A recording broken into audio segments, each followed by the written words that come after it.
আপু, আমার নাম প্রেরণা। এটি একটি সত্য ভৌতিক ঘটনা। ঘটনাটি ঘটেছে আমার সাথে। তখন ছিল শীতকাল, তাই রাতে আমি কম্বল মুড়ি দিয়ে ঘুমিয়েছিলাম। একটু পরেই আমি গভীর ঘুমে তলিয়ে যাই। কিছুক্ষণ পরে আমার হঠাৎ করে ঘুম ভেঙে যায়। হঠাৎই আমার মনে হলো কেউ যেন আমার গা থেকে কম্বলটা ঝাড়া মেরে উঠিয়ে ফেললো। তাকিয়ে দেখি কম্বলটা সত্যি আমার গায়ে নেই। আমি আবারও উঠে কম্বলটা গায়ে দিয়ে শুয়ে পড়লাম।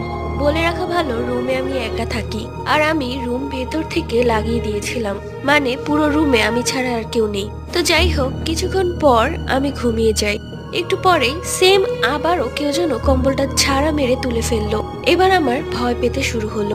আমি উঠে কম্বলটা পুরো মাথা ঢেকে শুয়ে পড়লাম, আর ভয়ে আমার গা কাঁপছে। কে এরকমটা করছে? আমি আবার অনুভব করি কেউ যেন কম্বলটা টান দিচ্ছে। এবার আমি উঠে এক চিৎকার দিই। চিৎকার দিয়ে লাইট অন করে দিয়ে ঘরে কেউ